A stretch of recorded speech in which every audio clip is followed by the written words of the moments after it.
말씀 욥기 33장 4절부터 7절까지 먼저 보겠습니다. 33장 4절에 하나님의 영이 나를 지으셨고 전능자의 기운이 나를 살리시니라.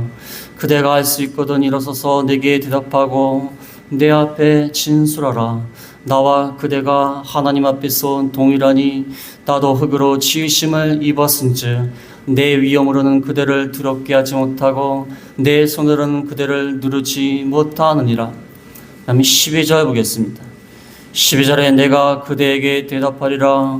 이 말에 그대가 의롭지 못하니 하나님은 사람보다 크심이니라. 하나님께서 사람의 말에 대답하지 않으신다 하여 어찌 하나님과 논쟁하겠느냐. 하나님은 한 번 말씀하시고 다시 말씀하시되 사람은 관심이 없도다. 사람이 침상에서 졸며 깊이 잠들 때나 꿈에나 밤에 환상을 볼 때 그가 사람의 귀를 여시고 경고로서 두렵게 하시니 이는 사람에게 그의 행실을 버리게 하려 하심이며 사람의 교만을 막으려 하심이라. 그는 사람의 혼을 구덩이에 빠지지 않게 하시며 그 생명을 칼에 맞아 멸망하지 않게 하시느니라. 혹은 사람이 병상의 고통과 뼈가 늘 수심의 징계를 받나니 그의 생명은 음식을 싫어하고 그의 마음은 별미를 싫어하며 그의 살은 발이하여 보이지 아니하고 보이지 않던 뼈가 드러나서 그의 마음은 구덩이에 그의 생명은 멸하는 자에게 가까워지느니라. 아멘. 오늘 본 말씀 33장 4절에서 7절, 그 다음에 12절에서 22절 말씀을 통하여 대화, 하나님의 영이 우리를 지으셨으므로, 하나님의 영이 우리를 지으셨으므로 우리는 하나님과 대화할 수 있고, 하나님의 영이 우리를 지으셨으므로 지음받은 우리들도 서로 동등한 관계에서 대화가 가능하다는 것입니다. 대화를 통하여서 우리를 만드시고 설득하시는 하나님. 또한 오늘 본문에 나와 있는 엘리후가 대화를 통해서 또 욥을 설득하고 교훈을 하고 있습니다. C.S. 루이스는 이렇게 말했습니다. C.S. 루이스, 하나님은 즐거움 속에서 우리에게 속삭이시고 양심 속에서 말씀하시며 고통 속에서 외치신다. 고통은 귀먹은 세상을 깨우시는 하나님의 메가폰이다. 하나님은 즐거움 가운데에는 살짝 속삭이기만 하시고 양심 가운데서는 말씀을 하시고 고통 가운데는 외치신다. 고통이야말로 귀먹은 세상을 깨우는 하나님의 메가폰이다. 그 다음에 이탈리아의 거장 미켈란젤로가 있습니다. 미켈란젤로. TV에서 많이 보셨을 거예요. 다비드상. 이 다비드상 많이 보셨을 겁니다. 이탈리아의 거장 미켈란젤로가 만든 것인데 이 사람은 거대한 대리석 덩어리를 깎아가지고 이렇게 만들었습니다. 이 조각상들 보면 대단합니다. 그 단단한 돌을 갖다가 마치 살아있는 사람의 모습처럼 만들지 않습니까? 대단합니다. 진흙을 가지고도 사람의 모습을 만들려면 힘든데 돌을 가지고 깎아서 이렇게 만들었다는 게 대단합니다. 너무나 아름답다고 감탄하면서 비결을 물어보았습니다. 그때 그는 이렇게 말했습니다. 천사가 돌 속에 갇혀 있는 것을 보았다. 그가 자유로워질 때까지 돌을 깎아냈을 뿐이다. 대리석이 있는데 그 안에 천사가 갇혀 있어서 잘 깎아냈다. 그렇게 해서 이렇게 나온 것이다. 마찬가지로 하나님은 우리를 고난이라는 정을 들고 우리를 깎으시면서 하나님의 영으로 하나님의 형상을 따라 창조한 우리를 조각하시는 그러한 하나님이 되신다. 라디오 방송국의 24시간, 라디오 방송국은 24시간 전파를 보낸다고 합니다. 24시간 전파를 보내요. 그러나 라디오를 꺼놓든 주파수가 맞지 않으면 소리를 들을 수가 없습니다. 하나님은 꿈으로 징계로서 끊임없이 우리에게 말씀하면서 전파를 보내시지만 우리의 교만과 우리의 선입관과 우리의 생각 때문에 하나님의 음성을 듣지를 못한다. 해서 하나님의 영이 우리를 지으셨으므로 당신의 형상을 따라 우리를 만드시면서 대화를 통하여 설득을 하시면서 우리를 말씀 가운데 인도하시고 때로는 고난을 통하여 징계를 통하여 말씀하시는 그러한 하나님이 되신다는 것입니다. 요즘 로봇가 많이 나왔습니다. 요즘 세상이 참 급발전해 갖고 로봇을 판매합니다. 판매. 제가 생각하기에는요, 앞으로 한 5년 정도, 10년 정도 안에 각 가정에 로봇 한 대씩 다 두고 살 것 같아요. 그래서 제일 큰 효도가 뭐냐면 어머니 아버지께 로봇 선물하는 거예요. 그래서 그 로봇가 대화도 하고 심부름도 하고 일도 도와주고, 야, 제일 큰 효도는 로봇 한 대 사준 거다. 그런 말이 이제 생길 것 같아요. 이 휴머노이드 로봇이라는 게 있습니다. 휴머노이드라는 것은 인간을 닮은 로봇. 인간을 닮은 로봇을 만드는데 그게 휴머노이드 로봇입니다. 인간은요, 로봇을 만들 때에도 인간하고 비슷한 로봇을 만듭니다. 왜냐하면 인간 곁에서 대화하고 관계를 맺고 인간을 도와줘야 하기 때문에 인간과 닮은 로봇을 만들게 돼 있어요. 그래서 열심히 만들어갖고 대화도 하고 사람처럼 사람을 연구합니다. 사람의 근육을 막 연구해갖고요. 옛날에 로봇 손이요, 대충 이렇게 움직였는데 요즘은 손가락이 막 사람처럼 움직여요. 그래, 대단한 겁니다. 인간만 이렇게 손가락을 자유롭게 움직입니다. 동물은 그렇게 움직이지 못해요. 그러니까 사람과 닮은 로봇을 만듭니다. 왜 만드는지 아십니까? 그래야 사람과 대화하고 사람에게 유익을 주고. 그렇지 않습니까? 아니, 흉악하게 생긴 게 하나 딱 있으면 아이고 이거 뭐야. 그런 로봇을 누가 좋아하겠어요? 사람하고 비슷하고 대화하니까 이거 친숙하구나. 그렇지 않겠습니까? 마찬가지로 오늘 제목의 말씀하고 본문의 말씀하고 딱 맞는 비유입니다. 하나님도 우리와 사랑의 대화를 하시려고 당신의 형상을 닮은 사람을 만드셨어요. 그래갖고 대화를 하시고 사랑을 베풀고, 또 인간은 하나님의 형상대로 하나님의 영으로 만들어졌기 때문에 하나님을 위해서 또 사는 거예요. 하나님의 영광을 위해서 살 수밖에 없어. 아니, 인간이 로봇을 만들었는데 로봇이 인간을 공격하고 인간을 갖다가 방해하고 그것을 위해서 로봇을 만든 사람이 누가 있습니까?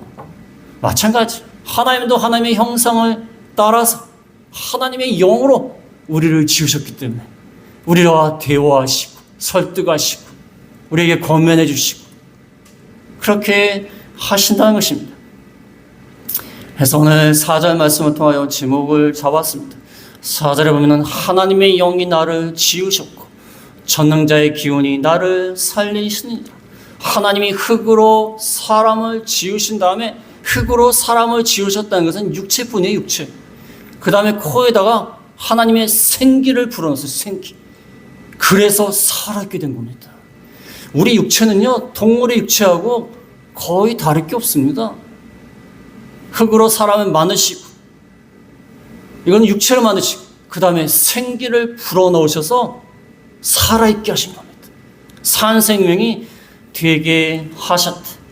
그래서 우리와 대화할 수 있고, 또 모든 인간들도 하나님의 영으로 창조됐기 때문에 사람들도 또 이렇게 대화를 하는 거예요. 서로 관계를 맺고, 서로 살아있고, 살아 움직이고, 그렇게 한다는 것입니다.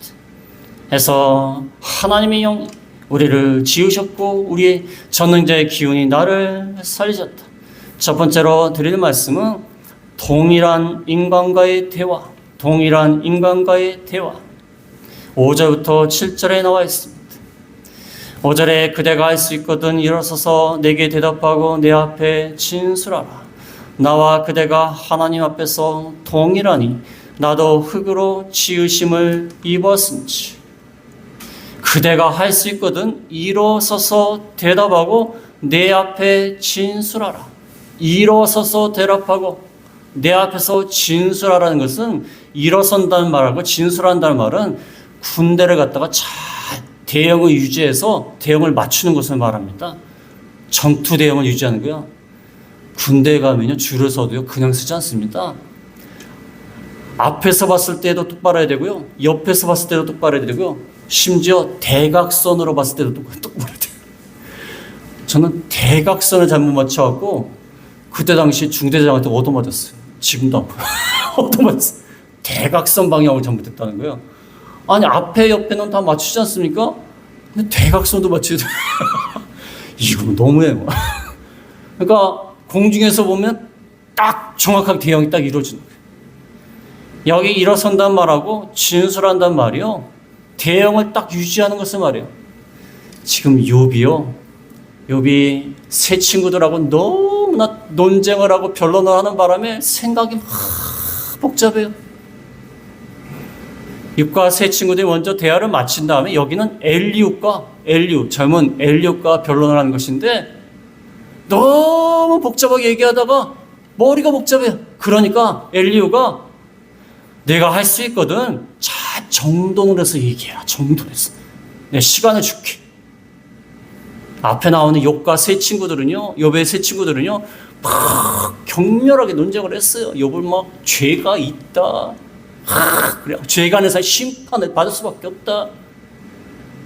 그럴 때 엘리후가 나와서 그러지 마라, 그러지 말고 잘 정돈해서 말을 해줘라. 그래서 6절에 보면 나와 그대가 하나님 앞에 동일하다. 나도 흙으로 지으심을 입었다. 너나 나나 흙으로 지으심을 입었다. 하나님의 영으로 지으심을 받았다. 그러니까 동일하게 얘기해라. 똑같은 존재 아니냐? 하나님 앞에서는 다 피조물이에요. 똑같은 존재예요. 7절에도 보면 7절에도 내 위엄으로는 그대를 두렵게 하지 못하고 내 손으로는 그대를 누르지 못하느니라. 내가 너와 같은 사람인데 무슨 너보다 뭐가 잘났다고 내가 그대를 누르고 손으로 누르겠느냐? 두렵게 하겠느냐? 너나 나나 똑같다. 우리가 대화할 때는요 이렇게 대화해야 돼요. 하나님의 영으로 똑같이 흙으로 창조가 되었습니다. 누구를 가급적으로 누르고 고압 자세로 대화를 하고, 그게 무슨 대화가 됩니까? 대화가 안 돼요. 어떤 분은요 대화를 하는데 설교하는 사람이 있어요. 자기 말만 해요. 자기 말만. 전화를 딱 하면요 전화 내내 자기 말만 해요.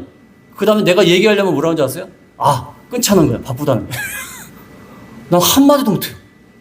한마디도 못하고 뭐 물어보지도 못하고 본인 얘기하고 끊어요. 설교. 설교. 그게 무슨 대화입니까? 대화가 아니죠. 일방적으로 설교하는 거죠. 우리는 다 하나님 앞에서 똑같이 흙으로 창조된 피조물입니다. 그래서 누가 누구를 차별한다든지 뭐 갑질을 한다든지 그러면 안 돼요. 그건 대화가 안 돼요. 대화가 안 돼요. 하나님의 영으로 똑같이 창조된 겁니다. 하나님이 무슨 어떤 사람은 특별히 창조하고.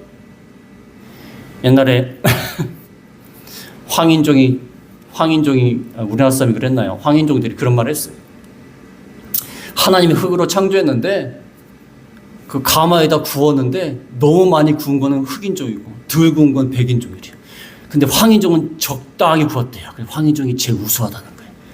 좀 말 같지도 않은 소리를 해가지고 그 황인종이 제일 우수하다는 거예요. 뭘 우수해? 그런 게 어디 있습니까? 그럼 웃고만 하는 얘기지 그 말도 안 되는 얘기예요. 하나님 앞에서는 똑같이 창조됐어요. 누가 앞에서 갑질을 행해도 안 되고 누구한테 말로서 막 누르거나 위압을 가하거나 그럴 수 없다. 동일한 입장에서 대화를 하자. 그 다음에 엘리후가 뭐라고 얘기했냐면 8절부터 11절까지 얘기를 했습니다.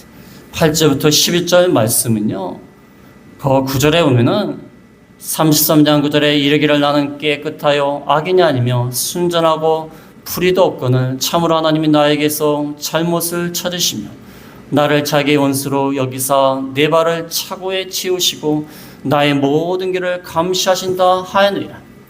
엘리후가 뭐라고 얘기했냐면 앞에서 욥이 자기는 무지하다, 나는 무지하다. 근데 하나님이 괜히 나를 잘못을 찾아갖고 코트리를 잡아갖고 원수로 여겨서 내 발을 찾고 이 포로들의 발에 치우는 나무 조각을 얘기합니다. 족쇄. 족쇄를 치워가지고 나를 감시하시는 것이 아니냐. 욥이 이렇게 얘기했다는 거예요. 욥은 자기가 무지하다는 거예요. 잘못이 없다는 거예요. 하나님이 괜히 빈미를 잡아갖고 나의 잘못을 찾고 고난을 주고 나를 이렇게 힘들게 한다는 거예요. 그러면서 이렇게 대화를 하였습니다. 그 다음에 두 번째로 말씀드릴 것은 엘리야가 이렇게 말을 하면서 하나님에 대해서 말씀을 하고 있습니다. 하나님은 우리와 어떻게 대화하시는가. 두 번째로 말씀드릴 것은 크신 하나님이 우리와 대화하신다. 크신 하나님이 우리와 대화하신다. 우리가 무엇이라고 우리와 대화하신다는 것입니다. 12절에서 14절에 보면 12절에 내가 그대에게 대답하리라. 이 말에 그대가 의롭지 못하니 하나님은 사람보다 크심이라. 내가 그대에게 대답하리라. 당신은 의롭지 못하다. 욥이 나는 무지하다. 하나님이 왜 이렇게 나를 괴롭히는지 모르겠다. 하나님을 비난하고 하나님을 원망하니까 그대가 의롭지 못하다. 어떻게 하나님께 대응하느냐? 어떻게 하나님을 비난하느냐? 하나님은 사람보다 크심이라. 사람보다 크심인데 어떻게 하나님을 비난하고 원망하느냐? 그러면서 하나님은 우리와 대화하시기를 원하시고 대화하신다. 13절에 보면 13절에 하나님께서 사람의 말에 대답하지 않으신다 하여 어찌 하나님과 논쟁하겠느냐. 하나님은 한 번 말씀하시고 다시 말씀하시되 사람은 관심이 없도다. 하나님은 사람의 말에 대답하지 않으신다고 어찌 하나님과 논쟁하겠느냐. 하나님이 우리와 대화를 자꾸 하시지만 대화하지 않는다고 해도 어떻게 하나님 앞에 뭐라고 할 수 있느냐. 너는 의롭지 못하다. 아니, 하나님이 우리와 대화하실 만한 의무가 있으십니까? 대화라는 건요, 어느 정도 급이 맞아야 대화를 합니다. 그렇지 않습니까? 너무나 차이가 나는데 옛날식으로 얘기하면 노예가 왕한테 와갖고 갑자기 찾아와갖고 대화 좀 합시다. 아이, 그건 단칼에 죽지 않습니까? 어디 노예 주제 왕 앞에 나와가지고. 그렇지 않습니까? 대화는요, 어느 정도 급이 맞아야 돼, 급이. 사람들은 똑같이 하나님의 영으로 창조된 피조물이기 때문에 대화할 수 있죠. 그러나 하나님이 우리를 찾아오셔서 대화하시면 좋은 거고 안 하시면 할 수 없는 거예요. 어떻게 하나님이 우리에게 대답하지 않으신다고 해서 논쟁하겠느냐. 우리가 때로는요, 우리 기도해도요, 하나님이 안 들으실 때가 있어요. 말씀 안 하세요, 말씀. 어떤 분이요, 기독교 TV의 주영훈인가요? 그 사람이 그래요. 하나님은 과묵하시대. 아무 대답도 안 하시대. 아무리 기도해도 대답 안 하실 때가 많대. 그러면 하나님은 일일이 대답하실 의무가 있으십니까? 없습니다. 하나님이 말씀하시면 좋은 거고 안 하면 할 수 없는 거예요. 그렇지 않습니까? 여러분 스포츠를 좋아하는지 모르겠지만 스포츠에서 심판이 뭐라고 딱 결정을 해요. 옐로우 카드 딱 들어요. 막 선수들이 와고 막 뭐라 그래요. 그럼 몇 마디 해줘요.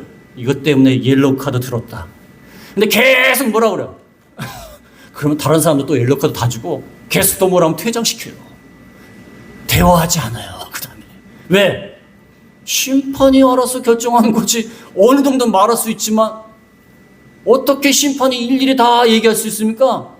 그러면 경기가 진행이 될 수 있어요? 그 설명만 하고 말지. 어느 정도 권위가 있는 사람한테는요, 말은 할 수 있지만 그 권위를 가지고 결정할 때에는 아무 못합니다. 하나님은 우리와 대화 상대가 되지 않습니다. 하나님이 대화하신다면 감사한 것이고, 하나님이 침묵하시고 아무 말씀 안 하신다면 할 수 없는 거예요. 어찌 하나님과 논쟁하겠느냐. 하나님은 한 번 말씀하시고 다시 말씀하시되 사람은 관심이 없도다. 그러나 하나님은 대화하십니다. 사람이 느끼기에 하나님이 내 기도에 대해서 응답하지 않는다 생각하지만 하나님은 끊임없이 대화하신다는 거예요. 근데 왜 못 듣습니까? 우리가 라디오를 꺼놨어요. 라디오. 방송국에서 주파수를 막 전파를 막 날리는데 우리가 라디오를 꺼놨거나 주파수를 제대로 안 맞춰서 그래요. 우리 인간의 생각과 인간의 교만, 그걸로 하나님의 대화를 다 막아버리는 거예요. 하나님이 자꾸 성령을 통해 말씀하시는데 그거 아닙니다. 그래놓고 왜 하나님은 나하고 대화하지 않으십니까? 아니죠. 말씀을 하셨는데 본인이 안 듣는 거예요. 우리가 살면서 보면요, 우리가 남의 말 안 들어요. 남의 말 듣는 거 같죠? 안 듣습니다. 자기가 듣고 싶은 말만 듣는 거예요. 대부분은 듣고 싶은 말만 들어요. 그렇지 않습니까? 누가 아무리 충고를 해도 듣고 싶은 말만 듣고 안 들어요. 그 다음에 나중에 와서 잘못되면요, 왜 너는 나한테 그 말을 안 했냐? 난 얘기했다. 그때 본인이 안 들은 거예요. 안 들은 거예요. 어떤 분이 결혼을 해놓고 자기가 너무 좋아서 결혼했어요. 근데 살다 보니까 너무 후회스러운 거예요. 그래갖고 친정엄마 찾아가고 왜 말려주질 않았느냐? 말렸으면 결혼 안 했을 텐데. 난 말렸다? 네가 안 들은 거지. 왜? 콩깍지가 씌워서. 콩깍지가 씌우니까 아무리 뭐 얘기도 듣나요? 그 사람 좋다는데? 안 들려요. 안 들려요. 듣고 싶은 것만 사람은 듣는 겁니다. 하나님이 계속 말씀하시지만 안 듣는 거예요. 듣고 싶은 것만 듣는 거예요. 듣고 싶은 것. 하나님이 복 준다. 이거 좋습니다. 하나님이 징계한다. 그건 뭐 안 들립니다. 안 들립니다. 하나님은 대화하셨다. 세 번째로 말씀드릴 것은 하나님은 어떻게 대화하셨는가. 하나님의 대화 방법 15절에서 22절에 나와 있습니다. 하나님의 방법 첫 번째는, 대화 방법 첫 번째는 꿈과 환상으로 대화하신다. 꿈과 환상 15절에서 18절에 보겠습니다. 15절에 사람이 침상에서 졸며 깊이 잠들 때나 꿈에나 밤에 환상을 볼 때 그가 사람의 귀를 여시고 경고로서 두렵게 하시니, 사람이 침상에서 졸고 깊이 잠들 때 고요한 시간에 꿈에나 밤에 환상으로 나타내 주셨다. 꿈을 통하여 나타내 주시고 환상을 통하여 조용한 시간, 밤 시간에 하나님이 사람의 귀를 여시고 경고로서 두렵게 하셨다. 사람의 귀를 열어서 하나님이 말씀하셨다. 경고하셨다. 그 당시에는 성경이 기록되지 않았기 때문에 하나님이 꿈과 환상을 통해서 말씀하셨어요. 꿈과 환상을 통해서 밤에 고요할 때에 사람의 귀를 여시고 경고하셨어요. 하나님은 말씀하셨다는 거예요. 왜 이렇게 하셨는가? 17절에 보면 17절에 이는 사람에게 그의 행실을 버리게 하려 하시며 사람의 교만을 막으려 하심이라. 그는 사람의 혼을 구덩이에 빠지지 않게 하시며 그 생명을 칼에 맞아 멸망하지 않게 하시느니라. 왜 이렇게 꿈과 환상으로 말씀하시며 경고하실까? 왜 그러실까? 그의 행실을 버리게 하시며 사람의 교만을 막으신다. 그의 행실은 악한 행실뿐만 아니라 자기가 뭐 잘한 게 있어요. 잘한 게 있는데 그것이 교만해질까 봐 하나님이 꿈과 환상으로 말씀하시는 거예요. 버리게 하시는 거예요. 자기 행실을 말미암아 교만해지면 그의 혼이 구덩이에 빠지고 생명이 칼에 맞아 멸망하기 때문입니다.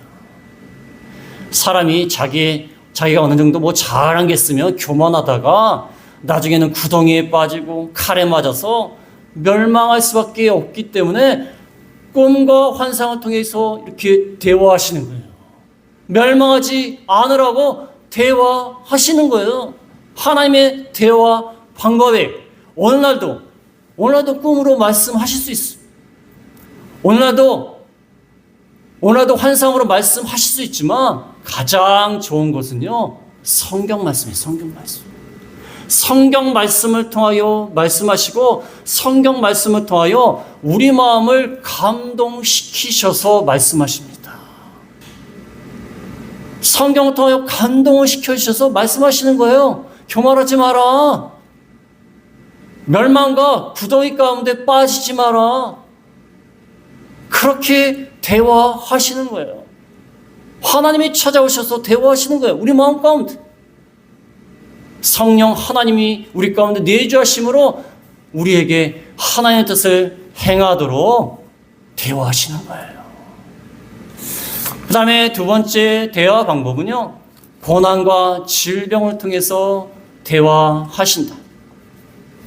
19절에 보면 19절에 혹은 사람이 병상의 고통과 뼈가 늘 수심의 징계를 받나니 그의 생명은 음식을 싫어하고 그의 마음은 별미를 싫어하며 고난과 질병을 통해서 우리와 대화하십니다. 꿈과 환상을 통해서 대화하신다. 하나님이 성경 말씀을 통하여 대화하셔서 우리를 죄악 가운데 멸망 가운데 빠지지 않도록 대화하시지만 그게 말을 안 들으면 하나님이 징계하시는 거예요. 징계를 통하여 대화하시는 거예요. 그래서 때로는 우리가 아플 때도 있고 때로는 뼈가 쑤실 때도 있고 그래서 음식맛도 없고 별미까지도 싫어합니다. 요즘 감기 드신 분이 많습니다. 저는 다행히 살아남았어요. 살아남아서 감기가 들려고 저희 아내가 감기가 들었는데 저는 살아남았어요. 옛날에 어떤 학생들 보니까 집안 식구들이 코로나가 다 걸렸는데 본인만 안 걸렸어요. 그래서 애들이 놀립니다. 너 집안에서 왕따지? 저 멀리 딴 데서 사는 거 아니야? 어떻게 걔만 안 걸렸어, 걔만. 다 걸렸대. 야, 특이 체질이야. 코로나가 끝날 때까지 안 걸렸어요. 그럼 뭔지 모르겠어요. 부러워 죽겠어. 무슨 몸인지. 요즘 감기 걸리는 사람 굉장히 많습니다. 감기가 걸리며 몸이 아프고 쑤시고 음식도 싫어하고 맛있는 음식도 싫어하게 되고 오늘 21절 말씀처럼 그의 살은 파리하여 보이지 않고 보이지 않던 뼈가 드러났어. 파리에서 살이 다 빠지고 보이지 않던 뼈가 다 드러나요. 옛날에 췌장암 걸려서 제 친구 아버지가 췌장암 걸려서 돌아가시는데 그분을 옮기는데 뼈밖에 없어. 자네들이 얼마나 마음이 아플까 그 생각했어. 이 때로는 병에 걸려서 보이지 않던 뼈가 드러나고 살은 파리에 치고 하나님이 고난과 질병을 통해서 말씀을 하시는 겁니다. 우리가 고난이 오고 질병이 찾아올 때 우리 인간적인 생각으로는 어떤 생각을 가지냐면 내가 마스크를 안 쓰고 다녀서 감기 걸렸나 보다. 또는 어떤 일을 당하면은 내가 누구 말을 안 들어서 그렇게 됐나 보다. 물론 그럴 수 있어요. 그것도 맞는 것입니다. 그러나 중요한 것은 하나님이 때로는 고난과 질병을 통하여 말씀하시는 거예요. 그럼 어떤 분이 그럴 거예요. 내가 나이가 들어서 허리도 아프고 무릎도 아프고 몸에 기운도 없고 내가 지은 죄가 많아갖고 이렇게 징계를 받나 보다. 그거는 자연적인 겁니다. 자연적인 거예요. 그건 자연적인 겁니다. 아무리 믿음이 좋은 분들도요, 중환자실에 갑니다. 나이 드시면. 아무리 믿음이 좋아도. 그거는 자연적인 거예요. 근데 때로는 하나님이 또 그 고난과 질병을 통해서 말씀하시는 경우도 있어요. 그 구분을 잘해야 돼요. 구분을 어떤 분은 못해갖고 내가 죄가 많은가 보다. 맨 나쁜 거 보니까 내가 죄가 많은가 보다. 그건 아닙니다. 그건 아니에요. 그러나 때로는 고난과 질병을 당할 때 우리 마음이 괴로워요. 우리 마음이 괴로워요. 아픈 것뿐만 아니라 마음이 괴로워요. 그거는 죄 때문에 찾아오지 않았을까 하는 생각을 해야 돼요. 때로는 그것을 통하여 말씀하실 때가 있어요. 그래서 이렇게 병상의 고통, 쑤시고 음식을 싫어하고 별미도 싫어하고 살은 빠지고 보이지 않던 뼈가 드러나고 22절에 보면 그의 마음은 구덩이 그의 생명은 멸하는 자에게 가까워지느니라. 이건 죽음 직전까지 갔다는 거예요. 죽음 직전까지. 죽음 직전까지 가고 어려움을 당합니다. 하나님이 이렇게 하시는 이유는 고난과 질병을 통하여서 너 한번 맛을 봐라. 고난과 질병을 당해봐라. 그런 마음으로 주시는 게 아니라 그걸 통하여 하나님의 뜻을 밝히시면서 그 가운데서 건지기 위해서 하시는 겁니다. 그의 대화법이에요. 고난과 질병을 통하여 우리를 회개시키고 우리를 돌아오게 만들고 우리를 하나님의 뜻에 맞게 만드시기 위하여 아까 말씀드렸다시피 하나님의 고난의 정을 통하여서 여기 찍고 저기 찍고 해서 하나님의 형상대로 만든 그 형상, 그리스도의 형상을 회복시키기 위해서 정으로 막 찍어가지고 아름답게 만드시려고 때로는 고난과 질병을 통하여 역사하시는 거예요. 하나님이 우리를 친히 그의 형상대로 만드셨기 때문에.